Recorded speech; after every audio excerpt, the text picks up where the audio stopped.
हार को हराना है तो मेहनत से खुद को जोड़ना पड़ेगा, रिकॉर्ड तोड़ना है तो कंफर्ट जोन को छोड़ना पड़ेगा। हेलो एवरीवन, मेरा नाम है प्रीति कहार और आज मैं लेकर आई हूँ आपके लिए एक और स्टोरी। ये कहानी है गिद्धों की। गिद्धों का एक झुंड उड़ता हुआ एक टापू पर पहुंच जाता है और वो टापू समुद्र के एकदम बीचों बीच में होता है। उस टापू पर बहुत सारी मछलियां, मेढक और समुद्री जीव थी। ऐसे में उन गिद्धों की खाने की वहां कोई कमी नहीं थी और साथ ही उस टापू पर कोई जंगली जानवर भी नहीं था जो इन गिद्धों का शिकार कर सके। इस टापू पर पहुंचकर सभी गिद्ध बेहद खुश थे।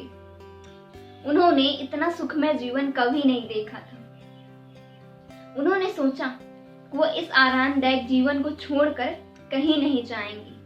उनमें से ज्यादातर गिद्ध युवा थे और उनमें से एक बूढ़ा गिद्ध भी होता है जो इनकी बातों को सुनकर चिंता में पड़ जाता है कि आरामदायक जीवन इनके जीवन पर क्या प्रभाव डालेगा। ये जीवन का वास्तविक अर्थ नहीं समझ पाएंगे अगर इन्हें चुनौतियों का सामना नहीं करना पड़ेगा। तो ये लड़ने के लिए तैयार कैसे होंगे।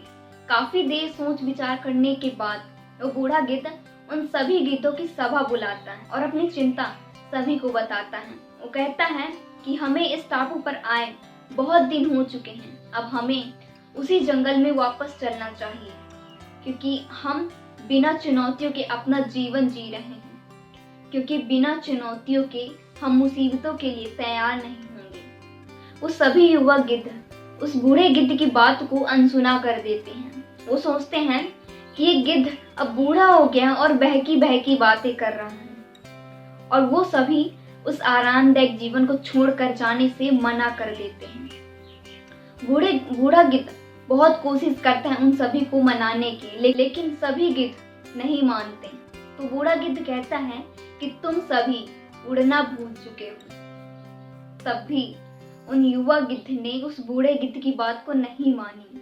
तो ऐसे में उस बूढ़े गिद्ध ने अकेले उस जगह को छोड़कर उसी जंगल में वापस लौट जाता है और कुछ महीनों बाद जब वो वापस उस टापू पर उन युवा गिद्धों की तलाश में आता है तो उस टापू पर पहुंचकर देखता है और बहुत ही अचंभित हो जाता है कि ये क्या हो गया। उस टापू पर उन सभी गिद्धों की लाशें पड़ी हुई थी और कई गिद्ध तो घायल पड़े हुए थे। उस बूढ़े गिद्ध ने एक गिद्ध से पूछा कि ये कैसे हुआ, किसने किया तुम्हारे साथ।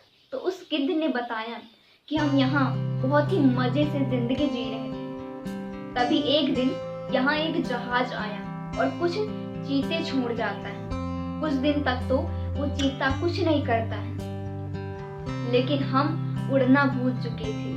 हमारे नाखून और पंजे बहुत ही कमजोर हो गए थे, जिस वजह से हम उड़ नहीं पा रहे थे और ना ही हम हमला कर पा रहे थे और ना हम खुद का बचाव कर पा रहे थे। तो धीरे धीरे करके उस चीते ने हम सभी को एक एक करके मारकर खाना शुरू कर दिया और हम सभी की ये हालत हो गई।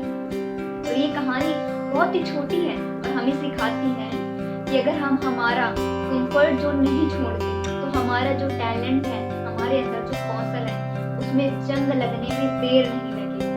Thanks for watching. अगर आपको ये वीडियो अच्छी लगी हो तो लाइक करें और ऐसे ही मोटिवेशनल वीडियो देखने के लिए